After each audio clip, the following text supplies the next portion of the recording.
বিমান বাংলাদেশের বহরে যুক্ত হচ্ছে 14টি নতুন উড়োজাহাজ। মার্কিন বিমান নির্মাতা প্রতিষ্ঠান বোয়িংয়ের সঙ্গে এ নিয়ে চূড়ান্ত দর কষাকষিতে সরকার। নিরবিচ্ছিন্ন আলাপচারিতায় বিমান বাংলাদেশ এয়ারলাইন্স। চলতি মাসেই হতে পারে বিমানগুলোর ক্রয় চুক্তি।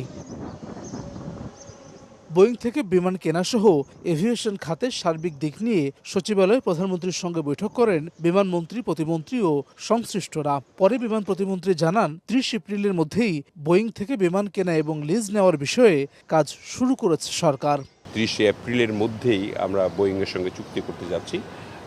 We are purchasing 14 aircraft from Boeing. At the same time আমাদের যে এই 5 বছর লাগবে তাদের এই বোয়িং ডেলিভারি করতে, এর মধ্যে আমরা বোয়িং এবং এয়ারবাসের সঙ্গে যোগাযোগ করে আমরা কিছু লিজে আমরা এয়ারক্রাফট আনবো খুব শিগগিরই। এ সময় বিমানকে লাভজনক করতে সরকার প্রধান একগুচ্ছ নির্দেশনা দিয়েছেন জানিয়ে প্রতিমন্ত্রী বলেন, 16 ডিসেম্বর বা নতুন বছরের শুরুতেই শাহজালাল আন্তর্জাতিক বিমানবন্দরের 3rd টার্মিনাল চালুর লক্ষ্য নিয়ে কাজ শুরু হয়েছে। আমরা চিন্তা করতেছি এন্ড অফ দিস ইয়ার, যদি পারি 16 ডিসেম্বরে করলাম, আর না হলে আমরা নিউ ইয়ারে করলাম।